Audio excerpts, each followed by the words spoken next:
beloved listeners, and welcome to Snake People at the Movies, film criticism by people who actually like film. Join us as we dive into movies we love, movies we respect, and movies we wish we could unsee. It's the podcast where we talk about growing up and living queer, nerdy, and depressed, online and at the cinema. From the kids who hate credit scores, it's Sneople at the Movies. I'm Helena. I'm Ezra. And Matty, who is our fearless leader, mostly when they're gone, because whoever is gone is automatically the fearless leader. Can't make it today, so you get us two chuckle fucks. Hey. Hi. We hope you missed us. We missed you. We missed you. Sorry it took so long last time to get this most recent episode out, but we have been experiencing some little minor and, important setbacks. So yeah, just in the immortal words of horse ebooks, everything happens so much. Exactly. Also, I feel like the end of summer is always insane. Like, it is. That's like I don't know if that's like just an American thing or if it's like a school schedule in the fall culture thing. But like, I don't know, man. August is always bug fuck. It's always really hot and really humid, and all of the French tourists are here in New York, apparently. Because they get somehow still less awful than Paris at this time of year.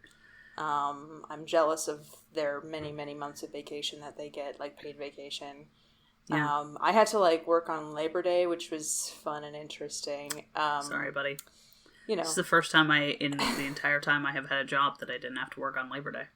I got a 3-day weekend. Dude, I work in I'm not working at a bank. I work in a credit union, but, Yeah. I work in a bank. I get bank holidays. That's so nice. Fucking surreal is what it is. It's so good.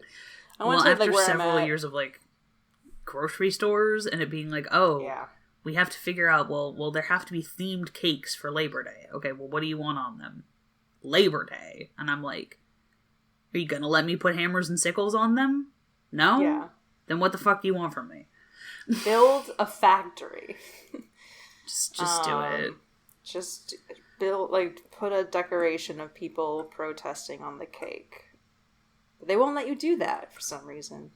Yeah, because Labor Day is the sad American fucking sop to labor relations in this country instead of, just celebrating International Workers' Day like civilized people. Mm-hmm. I want to say the thing about credit scores in the intro, I didn't type it out properly because my brain isn't working, and it almost really fucked me up. Because I wrote, so we were going to say something different. This is unimportant, but I feel important for you to know based on where my brain is at. I wrote from the kids who hate credit scores. Because... So you just turned into that one moment from Clue. Yes. Okay. Yes, exactly. I mean, I feel like... Flames. Pretty much everyone I know is about 45 seconds tops from turning into that one scene from Clue at any given moment these days. Yeah, it's our curse. Just kind of the vibe. Yeah. Anyway, speaking of vibes... Not really speaking of vibes, I don't know, this is kind of a This is one of our mini-sodes. Let's talk about what's happening, sort of. Mostly what's happening to us. In my case, I do actually have vaguely timely things to say. Shocker. Zeitgeist content on Sneople at the Movies. What? Yeah, I don't know either. Took me by surprise. That being said, we're here to have a nice, lazy, late summer afternoon chat with you listeners about what we have sneaked recently. Beautiful. So yeah. I don't know.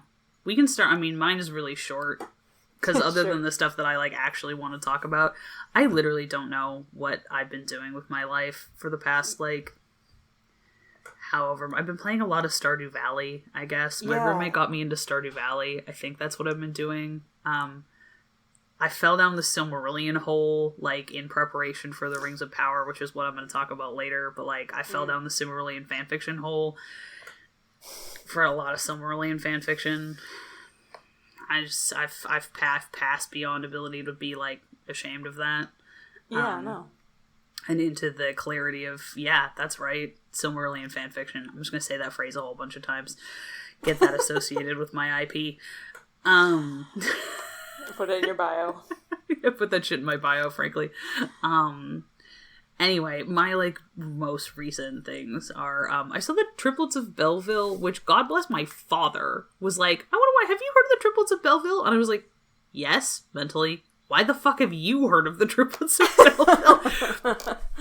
My dad is like a little bit of an art film guy, but he's not notably like an animated film guy at all. The thread here is he's sort of in a Django Reinhardt tribute band somehow now. And there are quite specifically like the music of Django Reinhardt is a big like influence on the Triplets of Belleville. So somebody from his band was like, "Have you seen this movie?"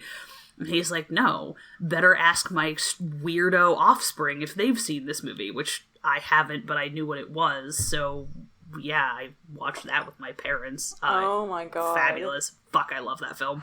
I love that. I saw you log that. I did not know what to expect. I watched that constantly as a kid, and it was like one of those weirdo movies that we just kind of latched onto for some reason. I feel like I would have been... It's probably good that I didn't see this movie when I was like 16, because I would have been insufferable about it. Yeah. That being said, like, if I decide I like tattoos, I'm just like, the idea of getting a tattoo of like the 3 like triplets at that microphone would be really cool. Oh my god, anyway, so good. And then like, I can talk more about this later. I watched Under the Banner of Heaven, the Hulu miniseries that's adapted from the Jon Krakauer novel starring Andrew Garfield, who is just so good. Yeah. He's just a really good actor. I know this has been said 10 million times. He's just really good. And then I watched the first 2 episodes of the Rings of Power. And I need to watch them again with my phone in the other room like a child. So that I can't... Anyway, I'll talk about that in a hot second. That was an experience that I had. Let's go with that. Anyway, Helena's list is a lot longer than mine, because it always is. It is. But, you know, that is the way that we roll. TV-wise, I don't know what that sentence means. I'm just saying words. TV-wise, I'm all caught up on What We Do in the Shadows. I finished that. Watching that. As someone who's only seen up through season 2, I'm enjoying watching What We Do in the Shadows, like, happen to people on Tumblr. Yeah. Yeah, it's an experience. I'm not actually... Because I'm not in the fandom. I like the show. But I'm just like, I'm not at all engaged with the fandom for it. And so you guys keep being like, oh, this is happening in the fandom. I'm like, okay then. I'm really glad that I'm like kind of not in the fandom. I can't really be in the fandom for anything, I'm realizing, except for like kind of Star Trek, because that's like a birthright sort of situation. Yeah. Because it's just, especially on Tumblr, I'm just like, this is so obnoxious. I can't, and you know, I have a very close friend who is very like into the fandom, involved in the fandom and stuff, and so, you know, Sunboy allowed, like, they're my one, you know, person who I'm like, yes, I will listen to everything you have to say and watch your amazing fan edits, because they make amazing fan edits. And find out what's going on there. But I had to like block somebody the other day on Tumblr, because I was like, I mean, this is all very reasonable, I guess. Some of it is like reasonable, like, and you're allowed to like critique a show, obviously, but people are being a little bit like weird about it in a way that I just don't get. Like, and they're being weird about it because there was I didn't want to get too deeply into it. Sorry, I also did not mean to like prompt you, and I'm going to be honest no, here. Fine. I personally want to vicariously experience the fandom drama. I could have just asked you like not on something we're recording for other people to listen to if you don't want to get into it. No, I just don't want to like vocalize my opinion too much, because I feel like there were like I feel like some of the criticisms some people had were justified. But the reaction to it from this one person specifically, in like a lot of their little circle, was so like exaggerated that I was expecting something really terrible. And it was because they watched it ahead of time because there was a leak of the final 2 episodes of this season, this Russian leak or something. So they watched it and they were like, talking about it, and I was like, wow. And they were like trying to imply that it was bad on like the levels of like John Locke conspiracy level bad, secret 4th episode bad. And I was like, okay. And I watched it and I was like, I mean, there's 1 or 2 things here that I feel like I would have done differently in regards to like this character, but this is a pretty run-of-the-mill episode. Both of these are pretty run-of-the-mill episodes for What We Do in the Shadows, and they're interesting, and they're going somewhere that I think is, like, interesting and also, like, frustrating from the point of view of, it's hard to watch these characters lose things, and it's hard to watch these characters make bad decisions, but not in a way that's like, this is bad writing, this is, like, all of these other things. It doesn't feel like character assassination or something. It's just like, no, these are characters in a very sitcom. Character. Things are gonna go wrong. That's how sitcoms work. Yeah. I was like, I don't know. Sometimes I think about the things that people do on It's Always Sunny in Philadelphia, and I'm just like... Yeah. I mean... Constantly shooting themselves in the foot and then gamely taking aim at the other foot. Yeah. That's why it's funny.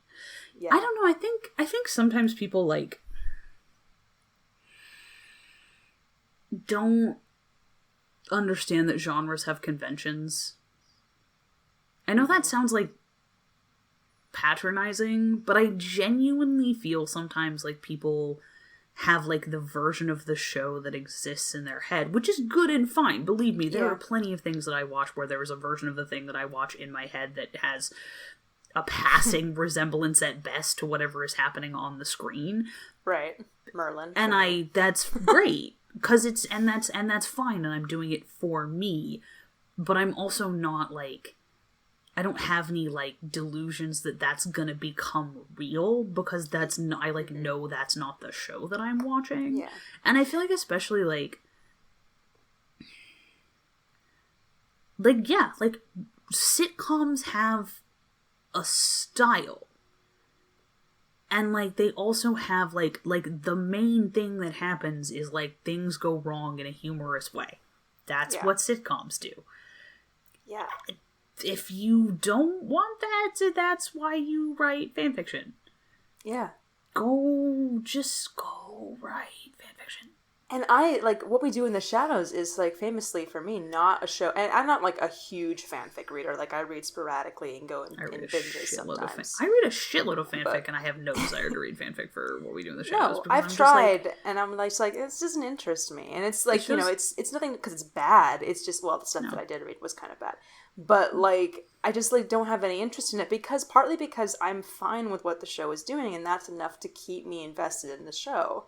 And What We Do in the Shadows is an interesting case, too, where I genuinely do think, I don't just think that the fandom is, like, over-investing themselves in the ship. I genuinely do think that they could be going somewhere with the particular relationship, which we all know what I'm talking about. But they've been renewed for 2 more seasons. Possibly 3, I can't even remember. They're doing a particular thing, and they're just starting to go somewhere kind of interesting with it, and also these people are, like, toxic and psychopathic murderers. And it's like... Yeah.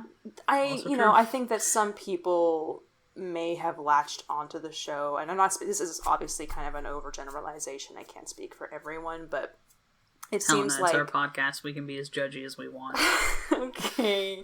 I think, like, some people, and this is, I think, pretty common nowadays, have latched onto the show and its characters as their sort of, like, typical found family of homosexuals show, and wants everybody to be happy all the time because that's their family, and they want everybody to be getting along and stuff like that.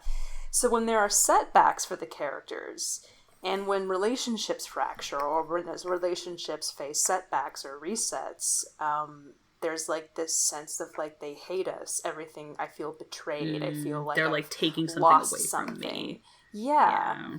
And that's just not the investment that I have in the show. I just think that the show is funny. I just enjoy watching it because it's funny. Yeah, so. As far as I'm concerned, the show is funny, and as long as I keep getting to see Matt Berry's tits periodically, I am over the moon. There you go, exactly, yeah. I'm like... Anyway, whatever, I'm gonna say this on my podcast. I'm like feral levels of horny about Matt Berry, and I'm not even Ezra, gonna apologize for it. You are going to enjoy... When you get... Yeah. I mean, you have a little bit left to go, but when you get to the finale, there's a few things that happen in this episode that you're probably going to enjoy. Not even on levels of feral horniness, just levels of like, oh, Matt Berry acting. No, he's just so. I saw a post earlier that said, "Cast Matt Berry as Tom Bombadil, you cowards," and truer words ne'er spoken. Also, I literally cannot stop hearing the Tom Bombadil rhymes in Matt Berry's voice now. So. That's a perfect thing for anyone who didn't see that on Tumblr and or Twitter. You're welcome. Yeah, enjoy. I don't know. I think Oh, go ahead. Sorry. No, you know what? No, go ahead. Sorry. I just am thinking about what I choose to, or not choose. What attracts me as a fandom fan these days, and I feel like the more the more time I spend in fandom, the more I'm there's a sweet spot of there's stuff that I like, but I don't need to spend a whole bunch more time with it other than what the show provides. And then there's stuff that I like that is so I'm it's perfect as it is and I don't need to add anything to it. And then somewhere in between there are things where either I just am desperate to spend more time in that world, or I'm this could have been so much better than it was, and I need someone to I need someone to fucking fix and flip this idea for me. Yeah. You know, it's I need someone to fucking cheap old houses this intellectual property for me. Because it has good bones or whatever. I can't wait for Nona the Ninth to come out. Soon. We got the copies in. It comes out on a Tuesday, and I'm going to be I have to play Shadowrun on Tuesdays, and I swear to God, I'm going to be sitting there I'm going to have to put this book under my mattress or something. Yeah. Because otherwise I'm just not. People are going to be when you talk, I'm going to have my camera turned off and be reading out of the corner. Oh, stream. Yeah. I'm trying to think I should go backwards because I'm trying to... Because I started watching a little show called Kenobi tonight. And part of the reason that I did that is because I rewatched New Hope last night. And Matty was saying there's so many little things in New Hope that the beginning of New Hope especially that hit different after watching Kenobi, and I was I really don't have that much investment in Kenobi, and I was actually really distracted while watching New Hope last night, and it was I was kind of oh, I'm still kind of bored, and I feel bad because I'm do I really have that much emotional investment in Star Wars anymore, and yada yada yada, and there were some things about it that still hit the same, but then I was I'm just gonna make dinner tonight and have it on in the background or something. So I started making dinner and I played the first episode of Kenobi, which has the big recap of everything that happens through Phantom Menace to Revenge of the Sith, with specifically focusing on what happens to Obi-Wan. And I was just standing there at the stove being I'm going to tear my hair out. I'm so sad. There was one point, and it's not even stuff that's new, right? Because I've seen the prequel movies. I know exactly what happens. Yeah, I've seen all of this before. I've seen Revenge of the Sith specifically multiple times. But the part where they flash back to Mustafar, when he's crawling on the ground, he says that you are my brother, Anakin, I love you, yada yada yada. I was literally standing there. There's nobody else in the room, so I don't know who this was for. Maybe so I could just repeat this to you all later. I was standing there and I pointed a finger gun at the television screen, and stop it! I'm going to kill you. I was so angry about how much I still care about him. I guess he's my favorite Star Wars character or something, because the levels of, like, insanity that this man produces in my brain is really something. Yeah, no, man, that show just, like, reached into me and started, like, absolutely slamming buttons I wasn't even aware I had. Right? Yeah, that's the problem here. People are like, how's the Kenobi show? And I'm like, I cried during every episode. And people are like, okay, but, like, is it good? And I'm like, I cried during every episode. I don't know what to tell you, man. Yeah, no, like, visually I have issues with it. I think it doesn't look What good. is that thing called?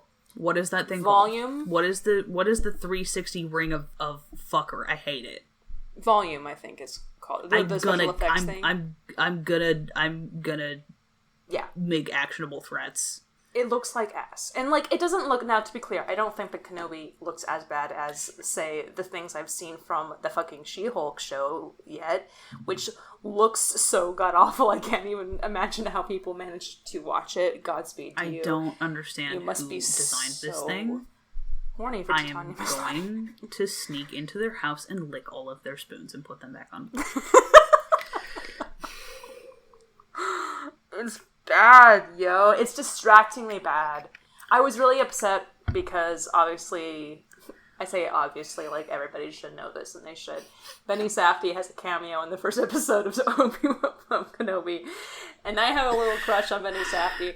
Okay, fair. And I was really sad because he has that one scene in the desert where he's like, help me, you're a Jedi, and Obi-Wan's like, fuck off, that guy I is don't cute. know you. He's very cute. He's, you know, I wanted to go up to him and be like, hey, I really like your movies, and you were really good in Licorice Pizza too. You're so multi-talented. Let's talk about movies sometime.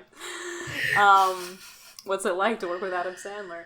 Anyway, he's very cute, and he was really good, and he has this one scene with Obi-Wan in the desert, and you can't see. I mean, it's like, you can, quote-unquote, see, but it's a desert scene at night, and they've lit it so fucking poorly, and I don't even know at that point if that's Volume's fault, or if that's just lack of, like, Can the whole we go back standard. to just doing day for night? Please? Like, I mean, Please? I would like to submit a formal petition that we go back to just doing day for night. Especially since we know that there are with all this stuff about Nope coming out. At least you can see people's facial features. For fucking real. I'm we know literally that people begging can you. still do it, so why... I haven't seen Nope yet, but the revelation that shit was all day for night, just like, I like screamed a little bit, and then I had to explain to someone why I had screamed a little bit, and they were like, okay, cool. And I was like, yeah, what's it like to be normal? I saw that movie in theaters, and I never could have guessed that, I mean, I guess that's the point. I never could have guessed that stuff wasn't filmed at night. It's like, it's so convincing and so, like, great to look at. So I know that there are people who know how to do that, but... I'm not saying that there isn't a place for, like, night scenes that obscure people, because obviously there are. Like, sure. Yeah, duh. If you're doing it on fucking purpose, go nuts. If it looks like you're doing it, like, by accident, you have so much money. Yeah. Hire someone who knows how to light things. Yeah. Or stop fucking sweatshopping your VFX people. Yeah. Like, spend money on lighting. Anyway. Like, you know, I just, like, you... Anyway. I don't understand. We need to, like, it's more than, like, we need to go back day for night. We need to go back all the way back to the 1940s. And like, learn how to just do all of the different kinds of, like, three-dimensional lighting coming from, like, on a soundstage levels. Like, I'm for serious. No, you're not wrong, Until we figure out how to fix this problem, we need to... Everyone has to go back to remedial lighting class. We need to This go is, back, like, how I feel... This is how I feel about, like... I have embraced being that guy about stuff that's shot on film stock just straight up looking better, because it does. Yeah, same. And I'm right, and I am not going to apologize for that. Yeah. Anyway, this has been Old Man Yells at Cloud talk with Helena. Old Man yells at the way that so much streaming shows, direct-to-streaming shows look these days, out of sheer lack of trying and lack of attention, not because there aren't people who know how to do it, not because, like, I don't know. I don't want to say that, like, oh, nobody does it anymore. Nobody, like, I know that there are people who know how to do it. Yeah, of course. But obviously people can. They're not given the resources. Yeah, it's just that the mass, and I guess maybe we should not be surprised that the stuff that exists primarily as fucking capital C content rather than art looks like it was made to be content rather than art. But if you keep making it out of things that I love, I am going to keep getting angry about it. Yeah. Especially, like, compared to, well, I don't want to get into it. Kenobi, I'll keep watching, even though, like, I'm like, dude, this looks bad. I know. Okay, the thing is that there are, like, plenty of parts of it that look bad. Parts of it look perfectly fine. Personal opinion. Like, not all of it looks bad. And there's some stuff that's, like, genuinely clearly shot on location where it's, like, real vistas that look perfectly good. Also, Ewan McGregor's face looks really good at all times, so... I know that Matty has said this multiple times, and so have you. He's so sad. It's just, he's so sad. He's truly the saddest bastard of all time. It kills me how sad he is. Top tier. I said something earlier in the... we were all melting down about Tarsem Sings The Fall again in the Discord earlier. And I believe what I said was I want to martyr myself on Lee Pace's windburn cheekbones, which is kind of also how I feel about Ewan McGregor. Yeah, same. To both, honestly. Yeah. Yeah. It's like, you know... Also, I'm curious to see how you feel about the Kenobi show, like... At the end, or midway point? Yeah, like, at the end, just in terms of, like, how it fits into your understanding of the character. Yeah, well, because that's one of the things that really struck me when I was watching New Hope, which is what partly what made me actually interested in going and watching Kenobi, because there was a moment that I don't think I've ever really clocked before, in the scene where Ben, as played by Alec Guinness, obviously, is telling Luke about his father, and he's listening to the message that, you know, that Leia sent him, and then he's like, oh, I'm heavily paraphrasing, obviously, like, Luke, you need to come with me, we're gonna, you know, do this together, basically. Luke, you need to come with me. There's plot. And there's plot that has to be done. And it genuinely seems to me, maybe I'm projecting because I'm a crazy person who loves Obi-Wan Kenobi, but it seems to me like there was a decision made by by Alec Guinness in that moment, or by that character in that moment, that he's like, I'm going on this mission, and I'm going to die. I'm going to probably face Vader again, and I'm going to die, which obviously, famously, he does. Which also makes, like, the whole confrontation on the Death Star make a lot, like, more cohesive sense to me as well. And that made me so sad, is the thing. I was, like, the only 2 times that I felt, really excessively... Okay, there are 4 times when I felt really excessively emotional when watching New Hope last night. There was the moment... I love there you. There was the moment where the binary sunset moment, which like always gives me full body goosebumps, and like always will. Look, it's one of truly one of the all-time great expressions of what film as a medium can do. Bite me. Yeah, it is. So that was that one point. The other stuff was all of the Obi-Wan stuff in that one scene. The third was when I saw Han for the first time and grew so elated. It was like seeing my favorite band member walk on stage, you know, during a set, and being like, yes, he's here, finally. I was so happy to see him. Never far from my thoughts. And the fourth was the elation at remembering that I can't watch New Hope, the cantina scene specifically, without thinking of the Robot Chicken sketch about the 2 guys at the bar who harassed Luke. And I had to go watch it again and share it with everybody because I remembered it, and it's so fucking funny. And those were my biggest emotions of the night. So yeah, I'm so happy for you. Thank you. I had a good time. I should really go through the rest of what I watched. I mean, I guess since this is a something of an ad hoc Sneople episode. Yes, it is. Go nuts.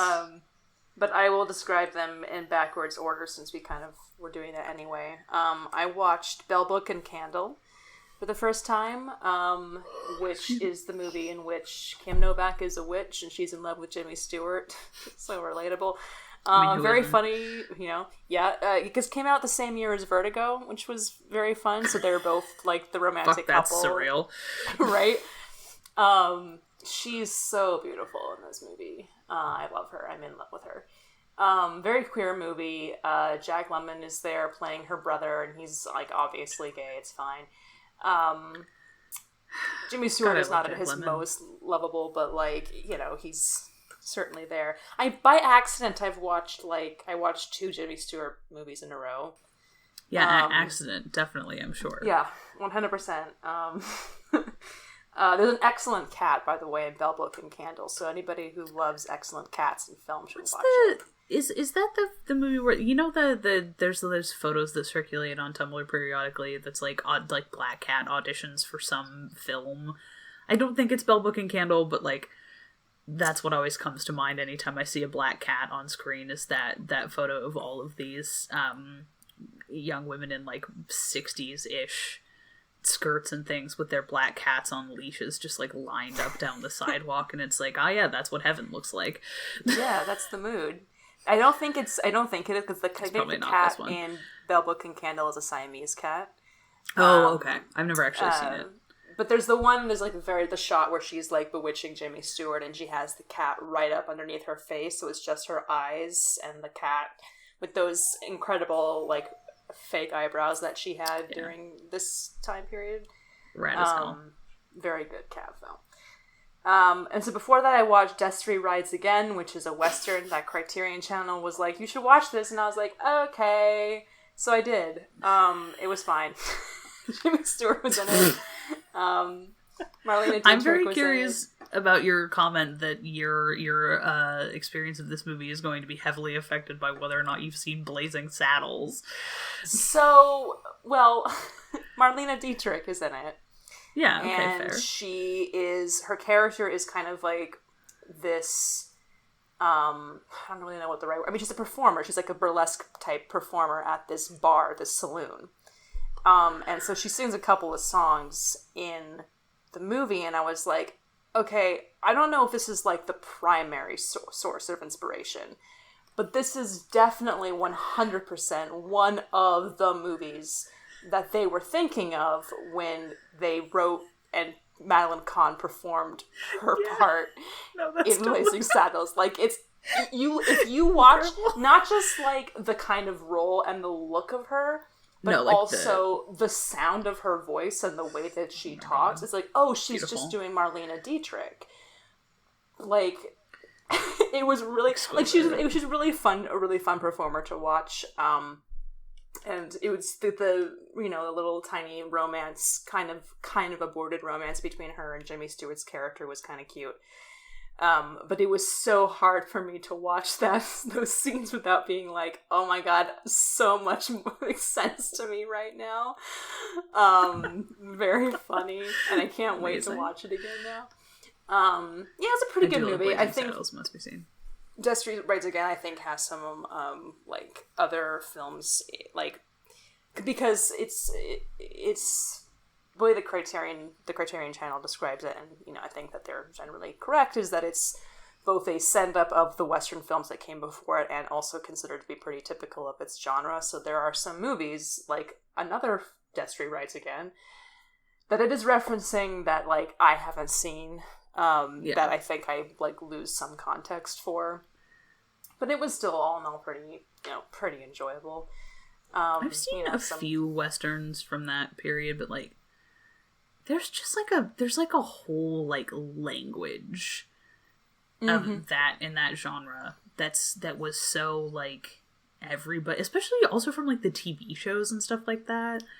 Yeah. Where it's just like, wow, like I feel like I just feel like illiterate in an intertextual sense about. I mean, yeah, like I've seen The Searchers. Jesus, that movie is racist. Yeah, I was about to say, like, this movie too. There's some pretty. Some of them are just like period really typical. like it's hard to watch. They're so racist. Yeah. Anyway. Yeah. It is. I'm trying to get more, like, I'm trying to watch more of them because for some of them I go back spaghetti and forth. Westerns? Yes, God, please. I was just about to say, like, let's watch some spaghetti westerns, and at some point let's do a how do you say that guy's fucking name? Sergio Leone? Yeah, no, I was thinking the guy M. Marconi. Oh, Ennio Morricone, yeah. Yeah, Morricone. Or both. I just want to I don't know. Yeah, because like my dad. I think my dad likes those movies. On Western, because I've seen Once Upon a Time in the West. I've seen Now Good, the Bad, and the Ugly, and I love them. And I've also seen, like, I know that there's some movies that are like I need to have seen, like My Darling Clementine or something like that. I feel like are such huge landmarks and in not just in Western film but in film in general that, like, no, that's fair. I feel like I would probably enjoy.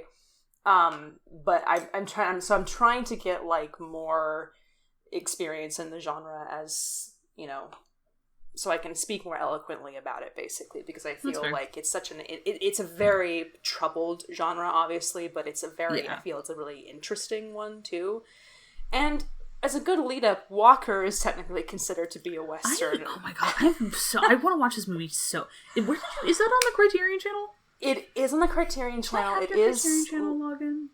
Yes, I think so. But okay, let me know I have if to I go can find that again, because I'm not doing anything this evening. I'm home alone. Please. Like, what if I just watched Walker? You should, because it is, and this is for everybody who has a Criterion Channel account. It is leaving at the end of September. I know. I checked. Because I always check what's leaving at the end of the month to see if there's anything I need to watch before they leave. It is an insane movie. I don't really know quite what I was expecting. It's about the American politician William Walker, who briefly became the dictator of Nicaragua in the 1800s. Alex Cox, the British filmmaker Alex Cox, made it and was, like, basically, and has been ever since, blacklisted from the Hollywood studio system because people hated it so fucking much. Whether it was not just politically, I think, but also in terms of style. Like, Roger Ebert gave it 0 stars. Damn. I was reading the Wikipedia article for it, and it was like, which I know is, like, not the top form of research, but, you know. But Gene Siskel also gave it 0 stars. You know, everybody was like, it's like cartoonish and, like, garish and muddled, doesn't make any sense. And I feel like, not doesn't make any sense, but just it's, like, all over the place. And I feel like there's definitely some arguments that you could make for that. I didn't have that experience. I thought it was hilarious. I thought it was horribly violent and possibly one of, like, the best depictions of, like, what American colonialism looks like in a movie that I've seen. Ed Harris is tremendous in it. He's insane, and he also just, like, made me cry at one point. Like, I mean, like, he's incredible, and it's, like, a really like big cast of who's who of 90s and 80s character actors. Renee Auberjonois is there. Peter Boyle is there. Cornelius Vanderbilt. You know, just, like, little tiny things like that. Incredible. It looks great now that, I mean, I know that it's getting a Blu-ray restoration through Criterion, so that's coming up, I think, for their releases, and then also it just looks good on the channel. Yeah, I highly recommend it. I think it's a very clever, very bizarre movie. Two things that I notably enjoy in film. Yeah, and it actually makes me want to go back and rewatch Repo Man, because when I watched Repo Man, one of Alex Cox's other films, I was like, I don't know if I'm really vibing with this, but that was one of those days when I was particularly distracted, and I would like to go back and give it another chance, because I do notice a lot of the same kind of things. Every single time someone says Repo Man, my brain jumps immediately to Repo the Genetic Opera, even though I know that's not what they're talking about, and then it just starts playing in my head. Yeah. Because I'm cursed with that forever. So that I've never seen a genetic opera. One time. Yeah. And I, like, have those songs stuck in my head until the fucking Heat Death of the Universe. It's because Anthony Head's in it. The thing is that Reba the Genetic Opera is a singular experience that I genuinely would say is worth having. Yeah. Is it good? Absolutely not. Am I glad that I've seen it? Yeah. Is it gonna haunt me until the Heat Death of the Universe? Also, yeah. We love having those movies in our lives. Yeah, exactly. I kind of feel that way about... Oh, maybe not. It's like... I don't know. Sometimes I get so tired of everything. Like, it's like sometimes I just want to see movies that are like... somebody just did the damn thing. You know? Where someone was clearly not particularly concerned with, like, how something was going to test. Or whatever, or clearly either A, told the studio to go fuck themselves, or did the Mel Brooks route of going, yeah, absolutely, definitely gonna change that, and then just not. Didn't do it. Until it was too late. Or something. But that somebody was just like, you know what, I'm just gonna fucking do X, and then they done did X. And, you know, sometimes I'm just like, well, you get points for originality in my book. Yeah, absolutely. Especially with all the movies. I can't believe I'm giving them to Reba the Genetic Opera, but, well, you know. Weird shit happens on this podcast, what can I say? Yeah. You know, you got people giving 12-minute standing ovations in Venice and Cannes and shit. You can't, and then there are these movies that are now classics and masterpieces because that were booed when they premiered at Cannes or Venice. And I think notably, whatever film festival The Fall premiered at that got such a poor reception, you know, and basically destroyed the absolute hit. I think it's the like hit job in Vanity Fair or Variety. I mix them up. One of the two. I have a weird grudge against whichever one it is. Okay. I have a favorite film critic who writes for Vanity Fair, so I'm willing to cut them a little slack for hiring him. But no, that's fair. That basically ruined the movie's chances of getting a wider distribution for 2 years until David Fincher and Spike Jonze were like, we're going to produce another theatrical run of this movie, a proper theatrical run of this movie, so that people can actually see it. And now it's getting, I think people are talking about it a lot more because everyone's like, this Lee Pace guy, am I right? Which is great. You know, it's so funny because I ran across this movie because of going, oh, hey, this Lee Pace guy, right? Yeah, when same. Pushing Daisies was on. Thank you. Yes. Like we were the level of like we've been telling you that has been happening. The only way that we could get more so hipster funny. About Lee Pace is if we had come off of like watching Wonder Falls or something. That's true. I never did watch Wonder Falls. I think Wonder Falls was, but I almost Wonder Falls was like on television like before I had like reliable cable access. It was. That was part of it, and you could also, back in this era when we were watching Pushing Daisies and I was trying to get my hands on everything Lee Pace was in, I couldn't find it anywhere. It's one of those It's like shows. If they didn't have it at the public library, where were you gonna watch it? Exactly. But, you know, that Lee Pace guy, am I right? That Lee Pace guy, am I right? Back. Hey, I heard he's 6'5". 6'5"? I love just saying that at random points to make Helena make the face that they're making right now, which obviously doesn't translate because this is an audio medium, but I hope you can hear me smirking. I'm sobbing. Yeah, well, it's a fact I already knew, and I have to remember it periodically. But like every time you think about it, it's just it hits again. Are you only 5'5"? I guess. We don't hang out in person very often anymore for understandable reasons of geography. Right. So I just assume that you're, like... The problem is that I assume that you're all the same height as me, and I'm, like, 2 inches taller than most of our friend group. Yeah. Everyone is pretty much somewhere between 5'4" and 6.5 or 7, and I'm, like, 5'8", and then I'm usually wearing Doc Martens. Yeah. I mean, I usually wear Docs, too, must be said. That's fair. So I'm usually about 5... I have to get to, like, 5'6". But... Yeah. I think I am technically 5'5". Anyway, thank you, podcast listeners, for tuning in on to your my... voice, 5'7.5" in heels. Yep, exactly. Anyway. Someone who's not 5'7.5" in heels are the 7 dwarves that hang out with Snow White in the movie Snow White and the 7 Dwarves. Thank you for that segue. Helena, that was genuinely one of the worst segues that has ever happened on this podcast. I'm in awe. That's the movie that I watched before I watched Walker. I actually watched it on the same night, so there you go. I had to watch something while I was making dinner. Okay, that's fair. That's a double feature.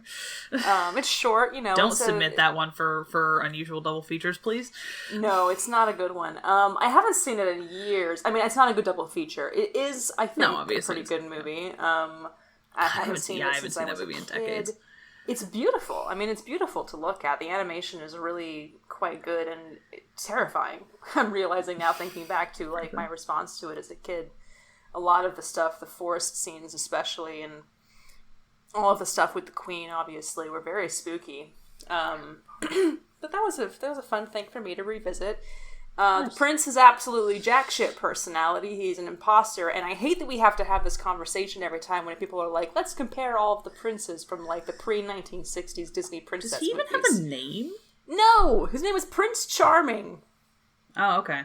I'm nothing. like, I can't even, in my head, he doesn't even have a face.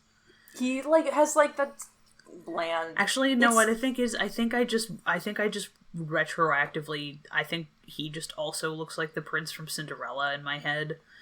Very close. In my brain, it goes like this. At the very top of this list is Prince Philip, then it's the prince from Cinderella, then it's Prince Charming. Prince Philip is the best. He's a creep, but like has personality. That's one from and a Sleeping face. Beauty, right? That's one from Sleeping Beauty. Okay, thank you. That's and my mom's he's voiced favorite by Disney movie. It's beautiful. It's the most gorgeously animated Disney movie. That is very true. No, actually, hardcore agree. Yeah. He's voiced by Bill Shirley, who was the guy who dubbed Jeremy Brett in My Fair Lady. So fun. For real? Trivia fact. Yep. I was today years old when I learned that. I'm still mad that they dubbed Jeremy Brett. Like, it's stupid that they dubbed him. Yeah, Mr. Shirley did a lovely job. It's bad that they dubbed him, but it is nice that it's Bill Shirley. So when you listen to On the Street Where You Live on the movie soundtrack for My Fair Lady, that is that's Prince Philip. Okay, lovely. Love that. Love that rendition of On the Street Where You Live. Yeah, it's great. Speaking of Jeremy Brett, I was hanging out with my parents and my mom just like was flipping through news headlines as one does, and ended up on a list of like actors who were either like too sexy or who were almost like too sexy or not sexy enough for whatever like famous role they played, and it was like. It was like, oh, they like Benedict Cumberbatch was like not sexy enough for Sherlock Holmes, and my dad just goes, since when is Sherlock Holmes like sexy? And I was like, well, he's like, okay.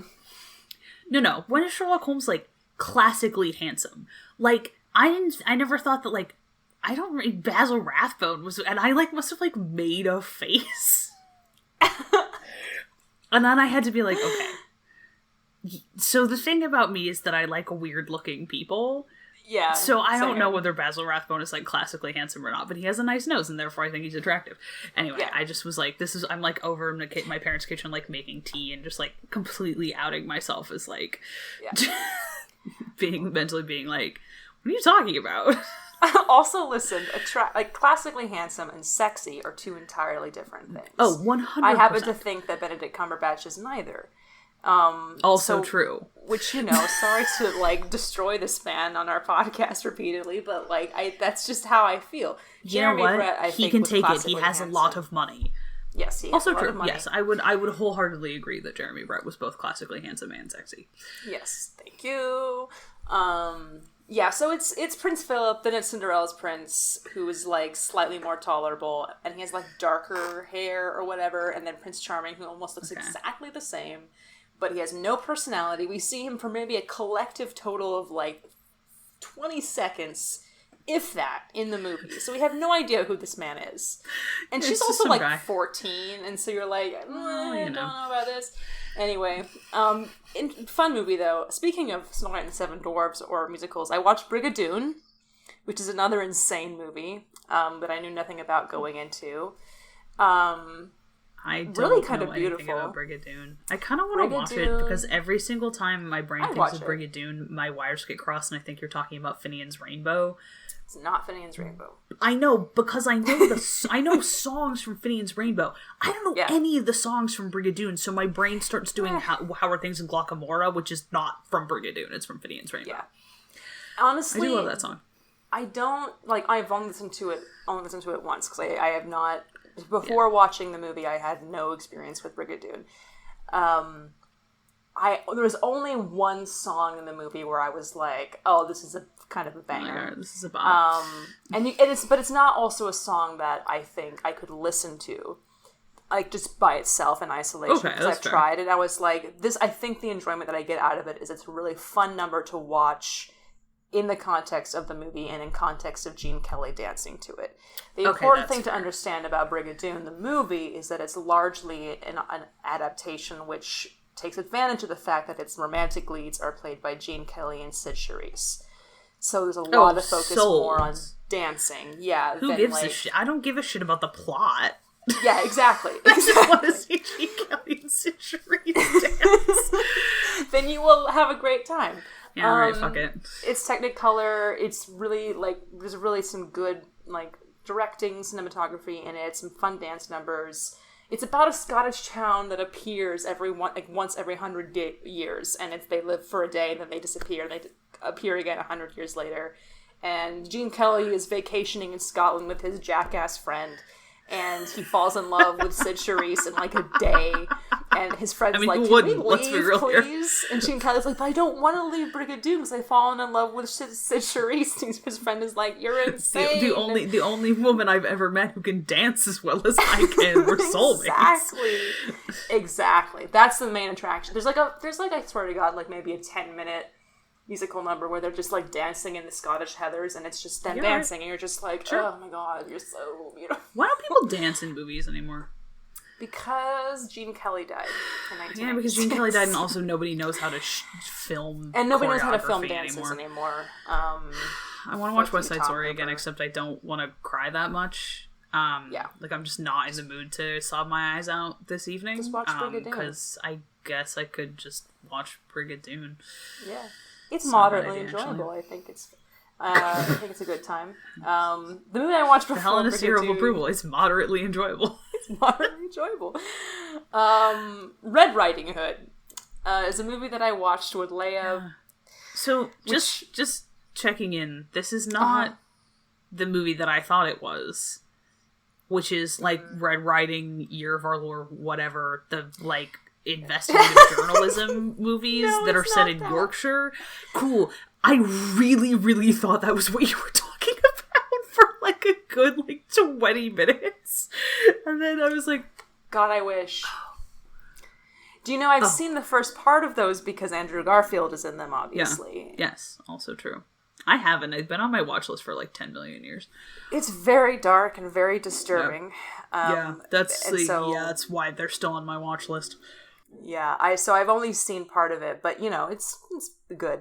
No, that's not what we watched. This is something that Leia and I have been meaning to watch together for a while, and I'm not sure why we agreed to watch it together, but we did. It's directed by Catherine Hardwicke, the director of Twilight. It stars Amanda Seyfried. Max Irons is there. It's somewhat an adaptation of, Red Riding Hood.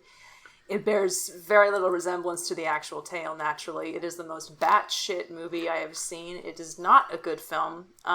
It's very, very bad, actually. What's really funny is that they filmed this in Vancouver. And so there are a lot of, actors in smaller parts in this movie that are just, Canadian television actors and Canadian, film character actors who we were like, oh, that guy was in Teen Wolf. Oh, that guy was in Supernatural. Oh, that person was in Hannibal. And we're just looking at all of these people and being like, oh. What's really funny is that the actor who plays Bella's dad in Twilight also plays Amanda Seyfried's dad in this movie, but a very different trajectory. Her love interest is boring as shit. I am so mad that she ends up with who she ends up with at the end of this movie. It makes absolutely no narrative sense. What's that guy's it's completely uninteresting. The guy who plays her love interest or Max Irons? Yeah, not the one who's not Max Irons. I have no fucking clue what his name is. Hey, I don't know who this man is. I could have sworn I knew him from something. I'm gonna Google this on this podcast, live on air, like an asshole. His name is Shiloh Fernandez, and I'm sorry to this man. Who else were you talking about in that movie? Hang on. Gary Oldman's in it. This is gonna bug me. Sorry. Let's see. Who else is in it? Red Riding with a G, not Red Riding.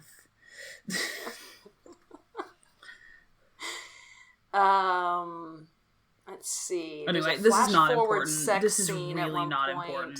It's a bad movie. Don't watch it. It's on Netflix, though, so I guess do if you're interested.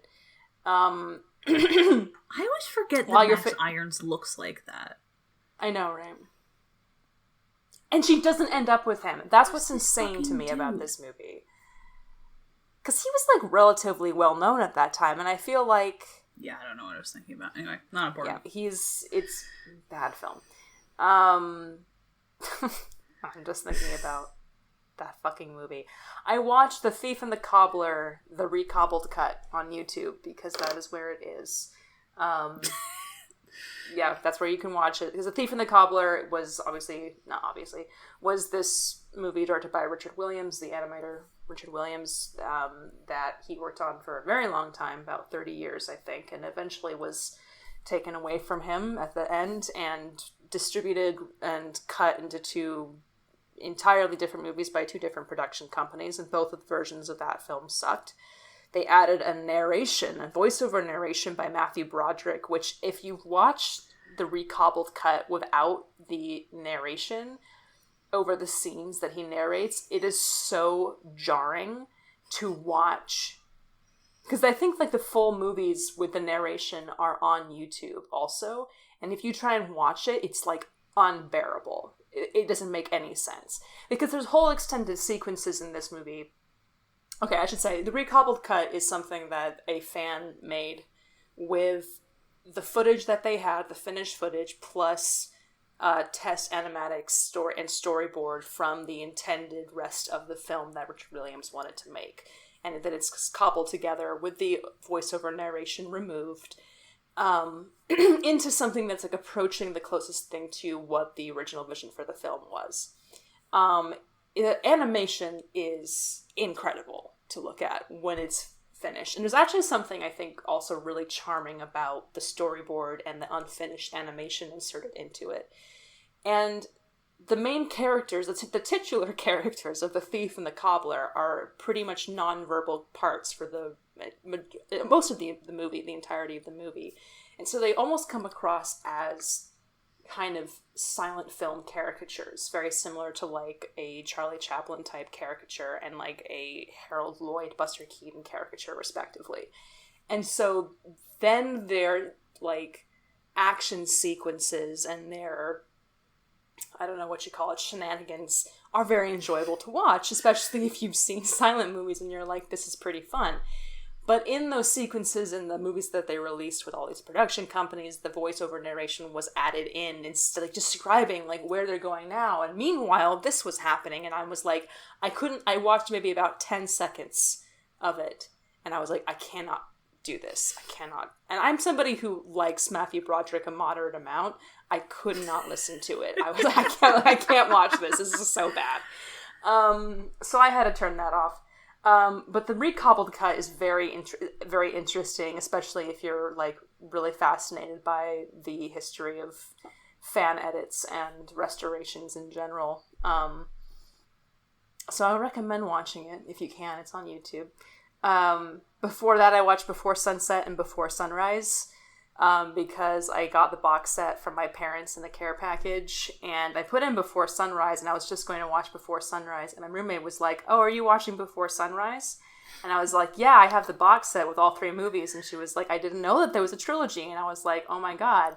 And so I finished the first one, and she was like, can we watch the second one? Because I've never seen it before, and I was like, you know what, fuck it. Before Sunset is like less than 90 minutes, so I was like, yeah, let's just watch Before Sunset. And then she was like, do you mind if I watch Before Midnight too? And I was like, fucking go for it. And I stayed as long as I could for Before Midnight, which is a movie that I also genuinely love, but I was like, after the beautiful love and serenity and emotion of the first two, I was like, I don't think I can emotionally handle staying up past midnight to watch Before Midnight tonight. I don't think I'm in the right place for that emotionally. It's really hard. All right, fair. Someday I still I'll go have back never seen to it. any of them, and I want to watch them so bad. I love them. I think they're so special. Before Sunset is my favorite. And obviously, as a not self-confessed, as you are a confessed Ethan Hawke enthusiast, I think that you would some Ethan Hawke. Enjoy it. Before that, I watched Heat for the first time. Yep. Another movie about true love, you know what they say. Quite good. It's quite good. Sometimes you just say things that make me go insane. I can just feel myself going insane as we speak. Same. That's how I felt watching Heat. Heat was a movie that I started at 8:30 at night, thinking that I could switch between that and also, I think I was applying for a job or applying for an audition or something. I was like writing a cover letter or something. And I thought I could switch between tasks because I have a bad, I possibly have an undiagnosed executive function disorder. And I thought I could switch between all three of these tasks and finish the movie. And then I realized it was 12:15 and I still had about an hour left of Heat.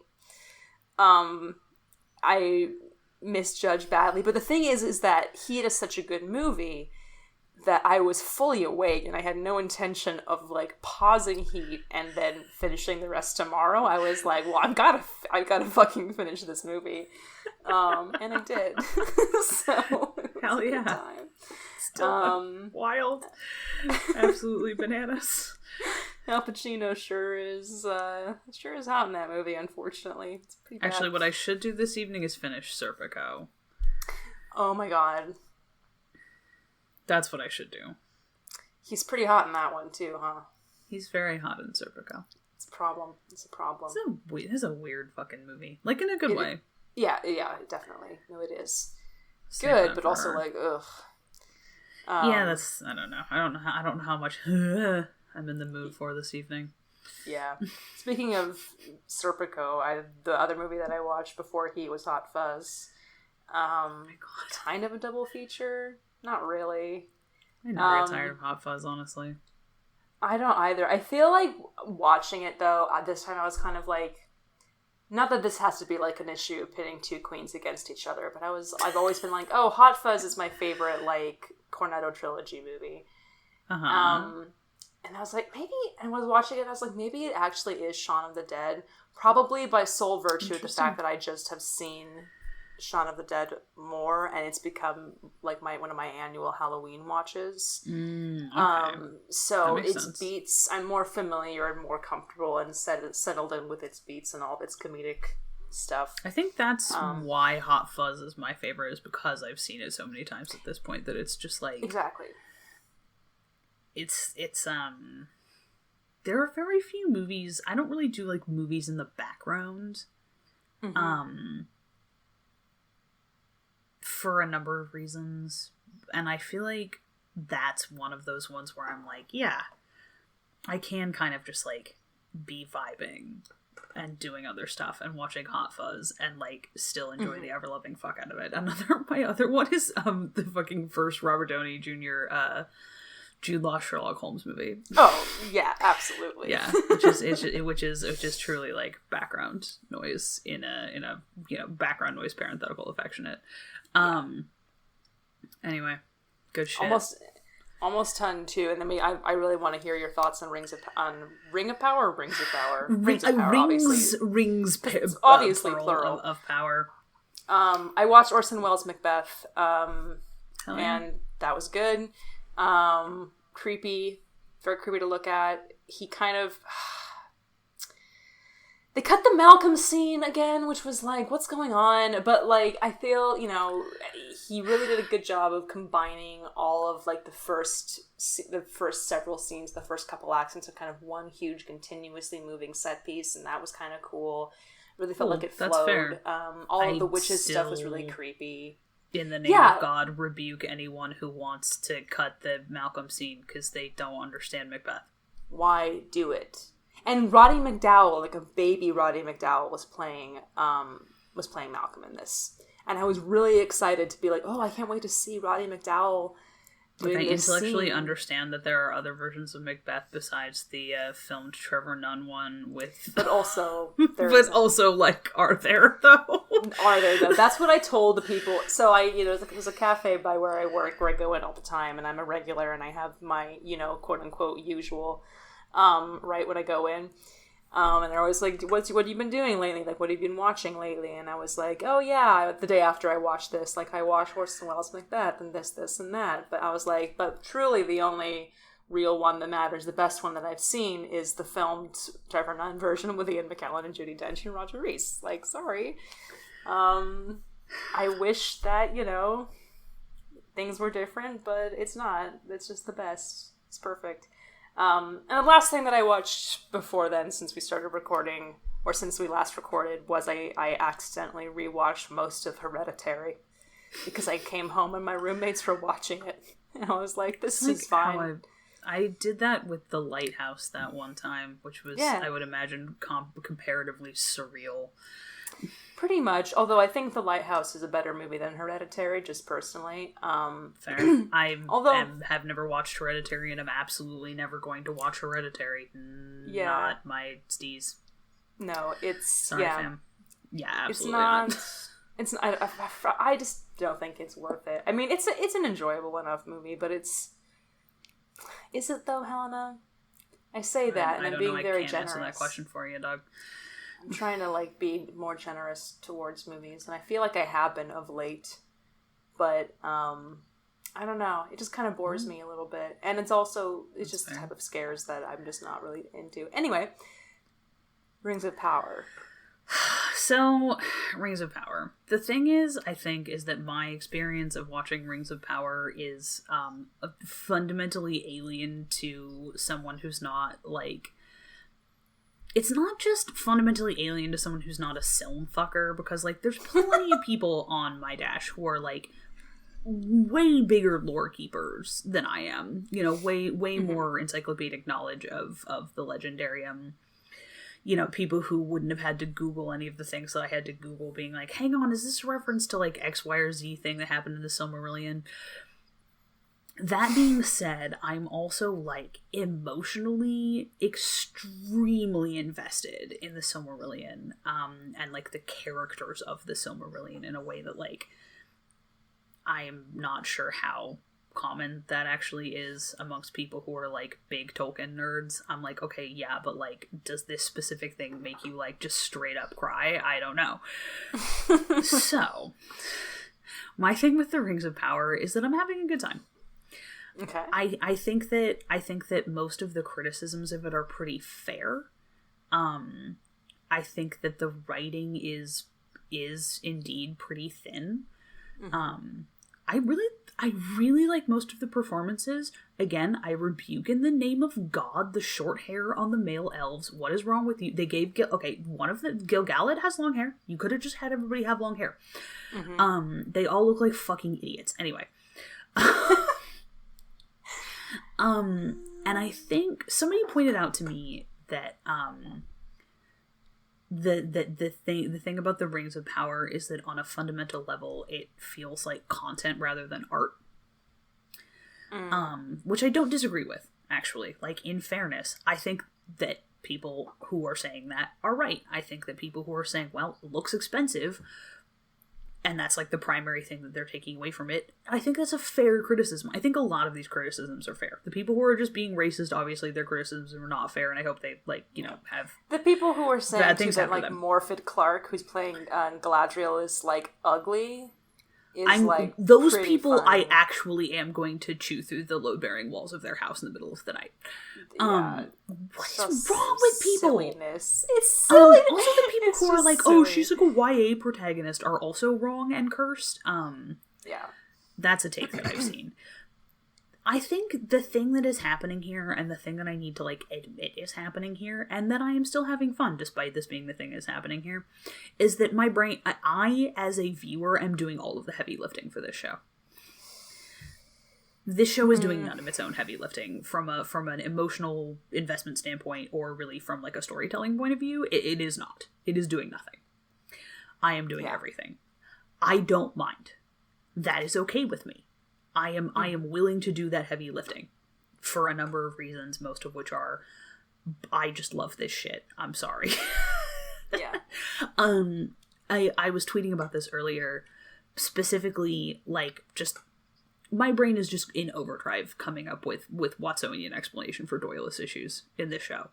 Mm-hmm. And it's just going to do that. And that's fine, because there are things that I am specifically looking forward to seeing if they dramatize. There are things that I think are really interesting.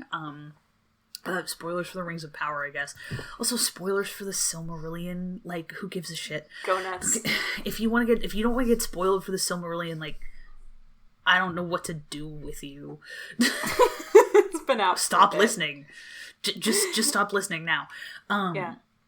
I think I genuinely enjoy their take on Galadriel. Is like, her thing is that she's like evil's not gone. Like, this is a period of comparative peace, is like a false, sense of security. Like, we have to be, we have to go to the literal ends of the earth to root out the last vestiges of evil. And everybody around her is like, you have post-traumatic stress disorder and you need to stop. And she's like, no, I'm right. And the thing is that she is right. She also has post-traumatic stress disorder. Yeah. And, like, in universe, it's an interesting take on a character who it is notable for having come a long way, and having to give up control is her big thing. I mean, that's, like, her iconic thing in Lord of the Rings is, right, I have to give this up. I have to give up the control here. I have to give up the power here. I have to accept that I am, like, not the person who's gonna finish this. And, like, everybody around her being like, you have PTSD. Like, you are like having a, like, hyper awareness trauma response. It's like, oh, okay. Like, they're wrong and she's right, but it's an interesting character dynamic. Mm-hmm. To have somebody, especially to have, like, I think it's kind of interesting to have it be a young woman who is also, you forget, and I think the show doesn't. The one thing that they don't do a very good job of is how alien elves are. Yeah. If I could, I want them to be so much more alien. Like, there's this moment where they, like, they're like, hey, guess what? You've gone on, you've given all this loyal service to blah blah blah. You've done all these great feats of arms or whatever, and as your reward, we're discharging you from the elf army, and, like, you get to go back to elf heaven, which is stupid because I guess we're just completely ignoring the exile of the Noldor. Whatever. Again, this is the thing, is that, like, the entire time I am watching this show, my brain is just constantly going like, and it's like, shut the fuck up. They don't even have I don't think they even have the rights to do any of that stuff. I'm like, are they allowed to say the words? Like, do they have, like, a limit on the number of times they can say the word Silmarils? Like, are we just refusing to cover the fact that all of these people are cousins? Because this whole fucking thing kicks off when the patriarch of the family gets murdered by the big spider monster, and then everybody, like, fights over how best to take revenge, and it tears the House of Finwë apart. Like, this is a family drama. I guess we just don't care. Anyway, moving on. But it's like, and it cares in little ways, because Galadriel's whole thing is the death of her brother, Fingon. Like, it's that Finrod. That's her whole thing, is that she has this older brother that she idolized, that she, like, and I guess we're just ignoring the whole flight across the ice and the burning of the anyway, it's a whole, again, read the Silmarillion. Genuinely, it's great. Read it. Fabulous. Good stuff. Except the fact that it is written like a medieval chronicle, and if you want more fleshing out, that's why there's a Silmarillion fandom.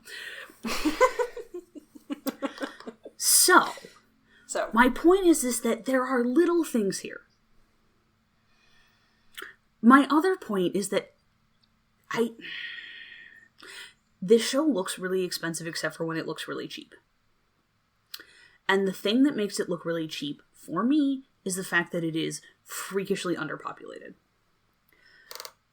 Like, there is a scene in the court of the High King of the Noldor in Middle-earth. There's, like, maybe 20 people there. It's weird. And, like, it doesn't feel like they're going for, like... Because this isn't the elves in Lord of the Rings. This isn't the, like, mass, this isn't the, like, mostly depopulated, like, there were a few of us kind of hanging around, but for the most part, the age of the elves is over. Like, this isn't even, like, this is even the Third Age. This is, yes, a bunch of people beefed it in the War of Wrath. Fine. Yes, the host of Valinor left. However, there's still a lot of elves there. And it's weird that you're at, like, a political function at the High Court of... And there's, like, 12 people there. And it feels like it's because they couldn't be fucked to hire more extras. Because then they would have to pay people and make costumes for them and stuff. Costumes, incidentally, gorgeous. Gorgeous. Big fan. Very happy. Yeah. Because even in the original movies, in terms of, like, it feels to me, not knowing as much, is like being as deep into the lore as you are. I'm insane. You can just say insane. It's fascinating. I'm like half learning so much. Like, I'm not actually learning about it in depth, but I'm hearing so many things. I'm like, oh, that's interesting.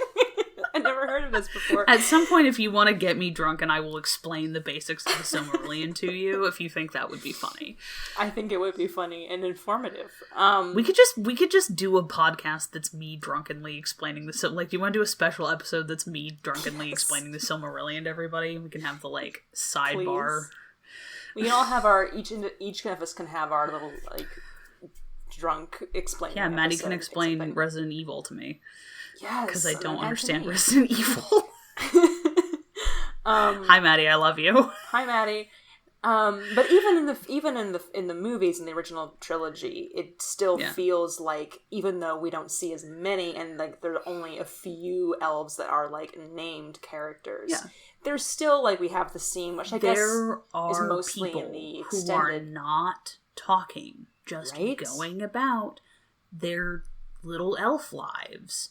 You get the sense of these people live in a society. It's the remnants of something greater, but it's not like a it's not like they're not like the survivors of some great.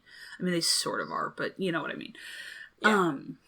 To be clear, this is all post, like, the war. Is this a different war, post a war? There's two wars. I'm not familiar. There's two wars. Okay, so just really, really, really quickly.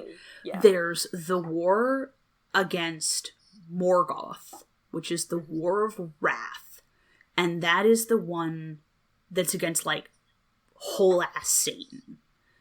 Cool. That's the one where Elrond's dad takes the Silmaril, and then he becomes this. That's why Elrond's dad is a star. Okay. And, like, the gods ish, literally, like, came from. That's when you had, like, the host of, like, elf heaven show up to, like, defeat and chain Morgoth for all time, and then you have a period of, like, you have this just devastation, like, this big chunk of the continent falls into the ocean. It's a whole big bastard. And then later you have the wars against Sauron. Okay. Which are the end of this, and that ends, like, the second, fuck me, I'm gonna fuck this up, Second Age. The Lord of the Rings is the events, or the end of the Third Age. So this is before the, like, defeat of Sauron that you see in the flashback at the beginning of Lord of the Rings. Okay. But it is after the, like, it's this kind of like watchful peace vibe. Cold and War. the idea that nobody is exactly sure what's up with like Sauron, who is like the greatest lieutenant or whatever, you know, it's a whole thing. Gotcha. But like, yeah, because like Lucifer has been like defeated and like bound and stuff. Sure. And then there's still shit happening. I don't know where I was going with any of this. Oh no, it's the. You said it's volume or whatever. The fucking 360 projection horseshit. Yeah. Which Leia and I were talking about separately. Yeah. And anyway. they use it on. She was saying they were using it on Our Flag Means Death as well, which I was not aware of. But now that I'm thinking about it, I was like, oh yeah, I did kind of hear that. Like, I mean, obviously, a lot of their background was a lot of the stuff that's on the boat specifically. Yeah. Where it's just like. It's like, it doesn't matter. It's a boat. It's a boat. Yeah. Also, it's clearly not a real boat. Yeah. And it's like, I feel like the reason I didn't notice with Our Flag Means Death is because, as Leia pointed out, it's more campy, it's more saturated, it's lit not in a going different for way. realism. It's lit like a comedy. Because I was like, well, then why can I see... So I'm comparing like the night scenes that I'm seeing on Kenobi so far with the night scenes that I'm seeing on Our Flag Means Death. I can see the night scenes on this silly little comedy much better than I can see the night scenes on Kenobi because they're lit like a romantic comedy. So I can like the whole lighthouse sequence in episode 4 of Our Flag Means Death. It's really important for you to be able to see the characters because the characters' expressions are the point rather than like mood or whatever.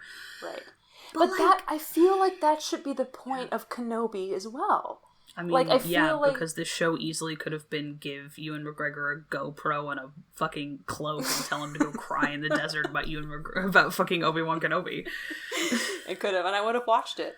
Glued he to the screen, could have been in fucking absolutely. Scotland and would have been like, I'm Obi-Wan, and I would have been like, yes, and that's Tatooine, you're so right. Yeah, anyway, suspension of disbelief. Which mine is an absolute overdrive about fucking... Absolutely. Anyway.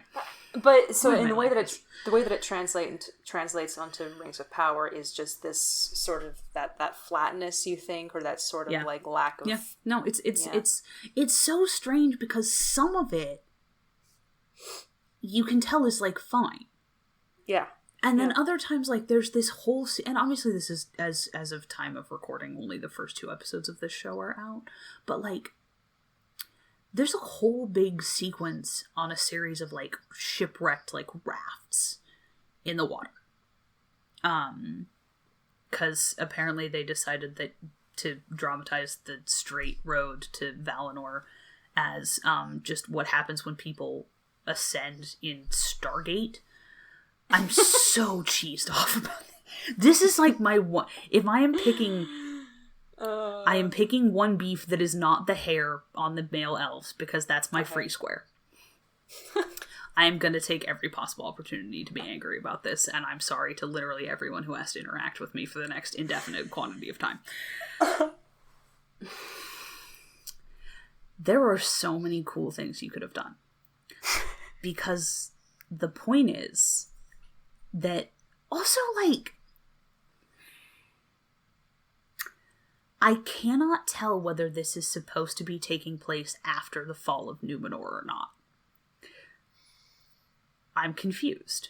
That may be obvious on a second watching and I'm just fucking up. But the thing about after the fall of Numenor, the thing about this is that the literal shape of the world is meant to have changed.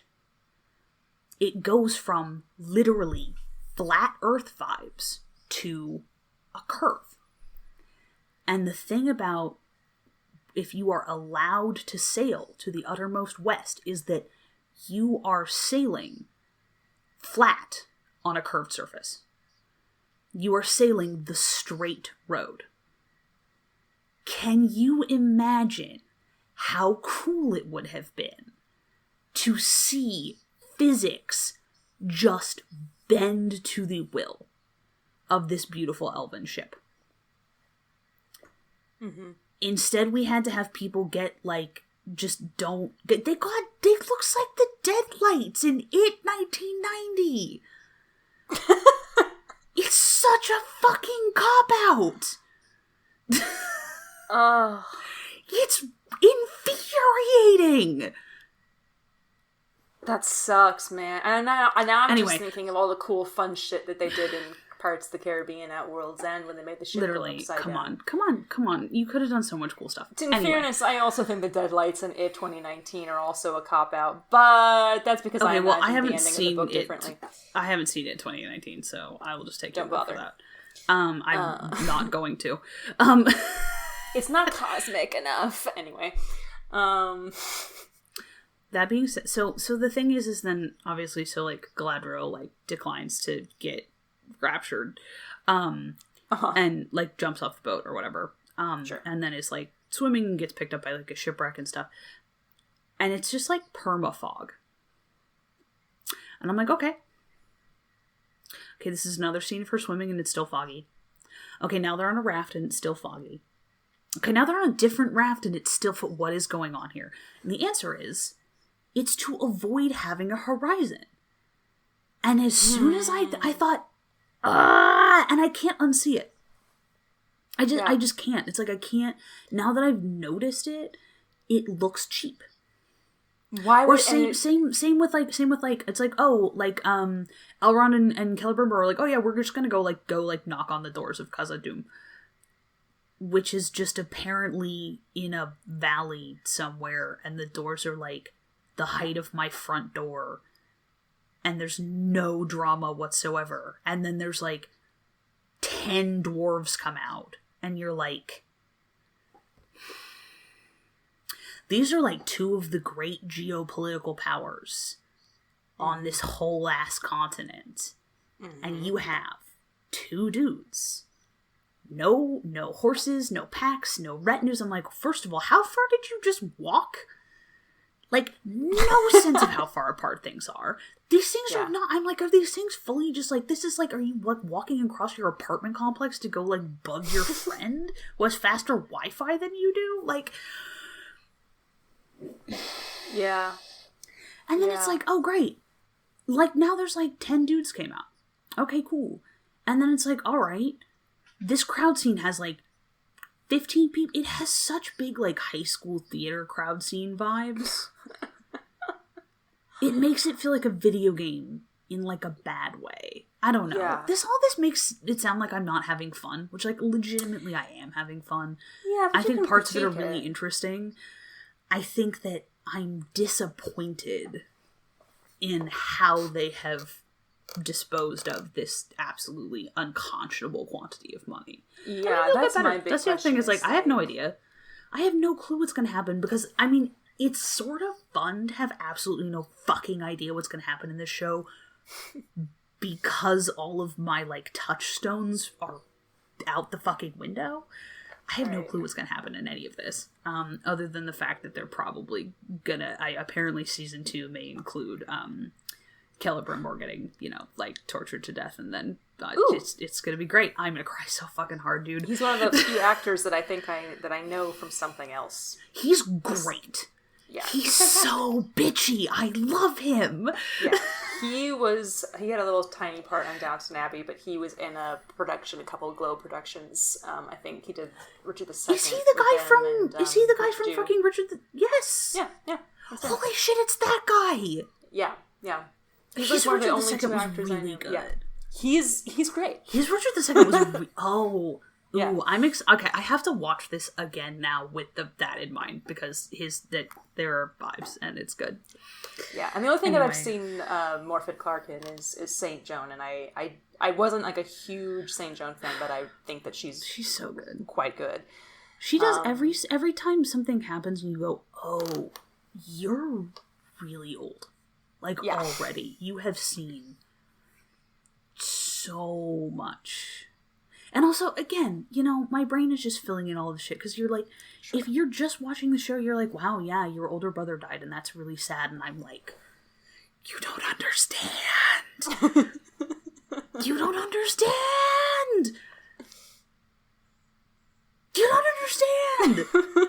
Do you ever just get like, like, you kind of sort of maybe vaguely participate in kinslaying, and then fucking your dipshit uncle and his dipshit but affectionate sons fucking abandon you and your family to cross a giant horrible ice bridge because they fucking took the ships that they murdered their family for, and then in a fit of just fucking madness, burn them so no one can go back, including the people who are gonna go get the rest of their family, and then a whole bunch of people die crossing the ice, and then your dad dies, and your older brother gets, and it's really, really, anyway, sorry.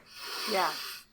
Yeah. I have a lot of thoughts and feelings, mostly feelings about the tragedies of the House of Finway.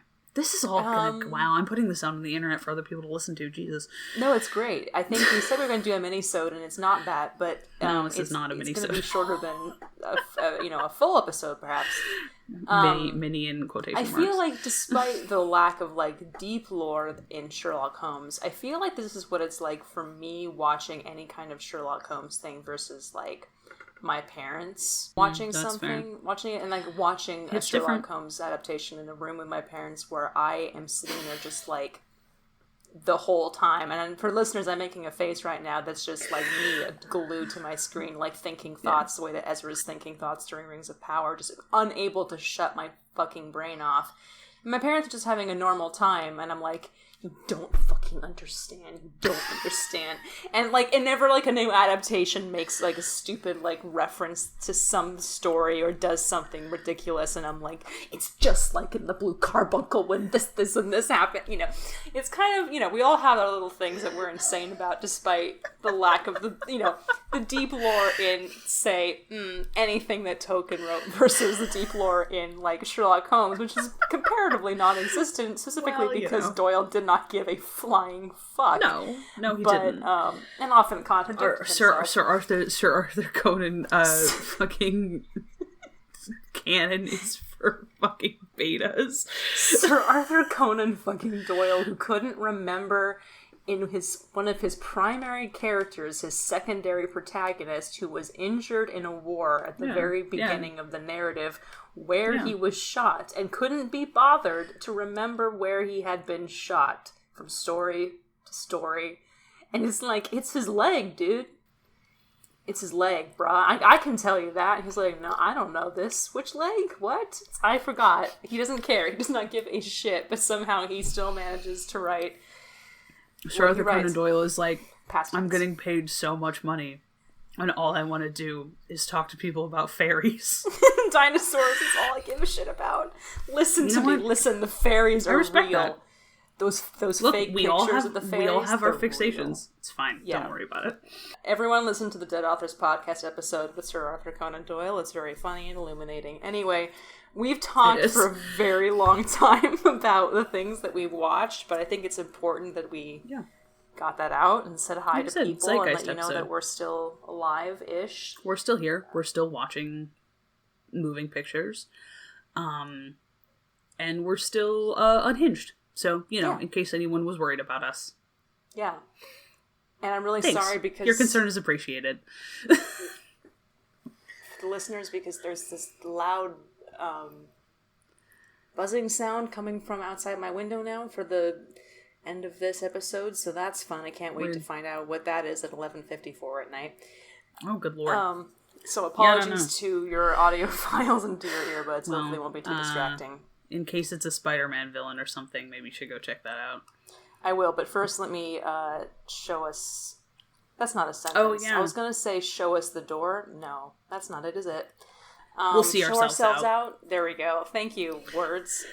Okay. Oh, it's gone now. That's me, words. Perfect, just in time. Wordsmiths.